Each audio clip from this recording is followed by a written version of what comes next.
and by December 22nd, the sun's demise was fully realized. For the sun, having moved south continually for 6 months, makes it to its lowest point in the sky. Here a curious thing occurs. The sun stops moving south, at least perceivably, for 3 days. And during this 3-day pause, the sun resides in the vicinity of the Southern Cross, or Crux, constellation. And after this time, on December 25th, the sun moves 1 degree, this time north, foreshadowing longer days, warmth, and spring. And thus it was said, the sun died on the cross, was dead for 3 days, only to be resurrected or born again. This is why Jesus and numerous other sun gods share the crucifixion, 3-day death, and resurrection concept. It is the sun's transition period before it shifts its direction back into the northern hemisphere, bringing spring and thus salvation. However, they did not celebrate the resurrection of the sun until the spring equinox, or Easter.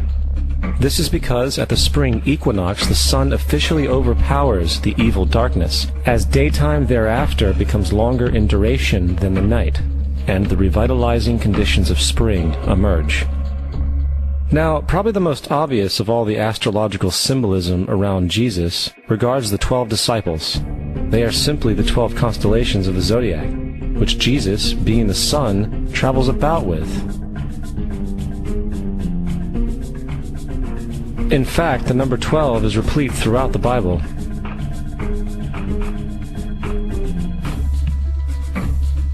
This text has more to do with astrology than anything else.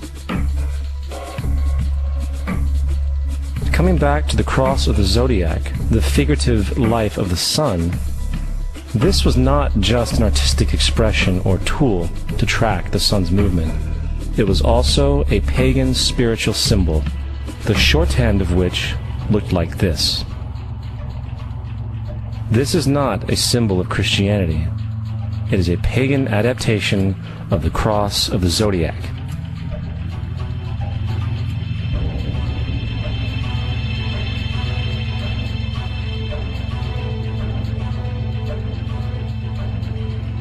This is why Jesus in early occult art is always shown with his head on the cross, for Jesus is the Son of God, the light of the world, the risen Savior, who will come again, as it does every morning, the glory of God, who defends against the works of darkness, as he is born again every morning, and can be seen coming in the clouds, up in heaven, with his crown of thorns, or sun rays.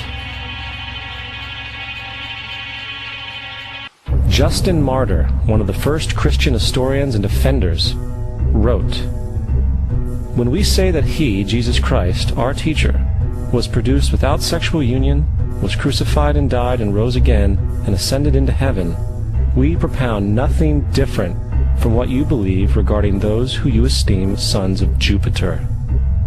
In a different writing, Justin Martyr said, "He was born of a virgin, except this in common with what you believe of Perseus." It's obvious that Justin and other early Christians knew how similar Christianity was to the pagan religions. However, Justin had a solution. As far as he was concerned, the devil did it. The devil had the foresight to come before Christ and create his characteristics in the pagan world. Fundamentalist Christianity, fascinating. These people actually believe the world is 12,000 years old. I swear to God. I actually asked one of these guys, okay, dinosaur fossils. He says, dinosaur fossils? God put those here to test our faith.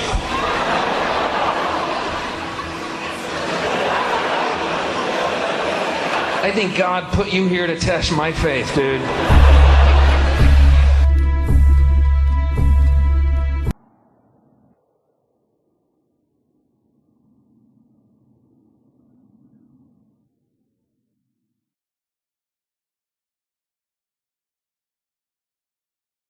We don't want to be unkind, but we want to be factual. We don't want to cause hurt feelings, but we want to be academically correct. and what we understand and know to be true. Christianity just is not based on truth. We find that Christianity was in fact nothing more than a Roman story, developed politically.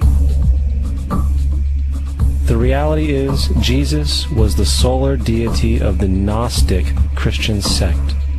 And like all other pagan gods, he was a mythical figure. It was the political establishment that sought to historize the Jesus figure for social control. By 325 AD in Rome, Emperor Constantine convened the Council of Nicaea. It was during this meeting that the politically motivated Christian doctrines were established, and thus began a long history of Christian bloodshed and spiritual fraud.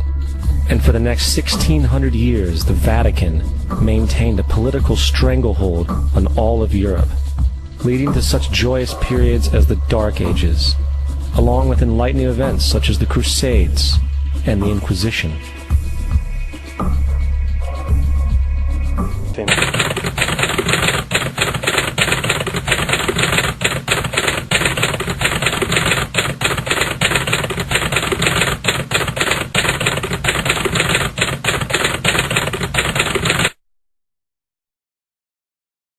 يا أيها الناس قد جاءكم